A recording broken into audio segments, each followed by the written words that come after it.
નમસ્કાર, આપ જોઈ રહ્યા છો જનસાક્ષી ન્યૂઝ। નજર કરી આજના મુખ્ય સમાચારો પર। અંકલેશ્વરના ભરૂચી નાકા પાસે જલારામ મંદિર બાજુમાં આવેલું જૂની પદ્ધતિથી ઈંટોથી બનેલું નાળું જર્જરિત બનતા તેને પહોળું કરી નવી ડિઝાઇનથી બનાવવાનું કામ જિલ્લા તંત્ર દ્વારા હાથ ધરાયું હતું। નાળાનું નવીનીકરણ કરવા માટે તંત્ર દ્વારા 17મી નવેમ્બરથી માર્ગ બંધ કરવામાં આવ્યો છે। રસ્તો બંધ કરવામાં આવતા દીવા રોડ પર આવેલી 30થી વધુ સોસાયટીઓ તેમજ જૂના દીવા, જૂની દીવી, બોરભાઠા બેટ, સરફુદ્દીન અને ખાલપિયા ગામના રહીશોને અડધા કિલોમીટરથી 5 કિલોમીટર સુધીનો વધારાનો ફેરાવો કરવો પડી રહ્યો છે। પરંતુ રસ્તો બંધ કર્યા બાદ પણ તંત્ર દ્વારા કામગીરી શરૂ ન થતાં લોકો ભારે હાલાકી ભોગવી રહ્યા છે। લોકો રોષભેર જણાવી રહ્યા છે કે હાંસોડ રોડ કડકિયા કોલેજથી ગામો તરફ જતી બસો લાંબો ફેરાવો કરીને આવતી હોવાથી વિદ્યાર્થીઓ સમયસર પહોંચવામાં મુશ્કેલી અનુભવી રહ્યા છે। ત્યારે તંત્ર તાત્કાલિક કામ શરૂ કરે અથવા સામાન્ય જનતા માટે માર્ગ ખુલ્લો મૂકે તેવી સ્થાનિકોમાં માંગ ઉઠી રહી છે। અંકલેશ્વર શહેરની અંદર ભરૂચી નાકા નજીક જલારામ મંદિર આવેલ છે।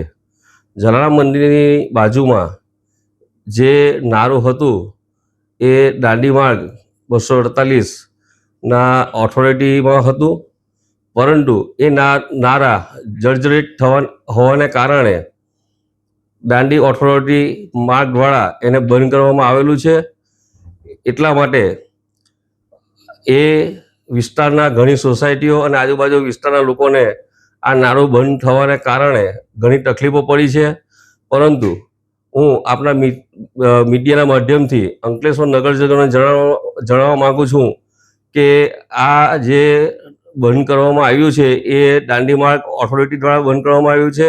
નગરપાલિકા દ્વારા આ નાળું બંધ કરવામાં આવ્યું નથી અને આ બંધ કરવા માટે કલેક્ટરનું એક જાહેરનામું બહાર પડ્યું છે સાવચેતીના ભાગરૂપે, કે જેથી આ નાળું જર્જરિત છે અને કાલે બીજી કોઈ ભયંકર પરિસ્થિતિ નાળા તૂટવાની થાય એના માટે સાવચેતીના ભાગરૂપે આ નાળું બંધ કરવામાં આવ્યું છે। અને અમે દાંડી માર્ગને વારંવાર રજૂઆત કરી છે અને એમને ટેલિફોનિક બી વાત કરી છે કે બને ત્યાં સુધી આ નાળું ઝડપથી બને અને જે લોકોને હાલાકી પડે છે એ પડે નહીં, એટલે માટે આજે મારા જાહેર મીડિયામાં આવી આ મારે નિવેદન આપવું પડે છે। એટલે મિત્રો, આ કામગીરી દાંડી માર્ગ દ્વારા કરવામાં આવે છે, અંકલેશ્વર નગરપાલિકા દ્વારા કરવામાં આવતી નથી।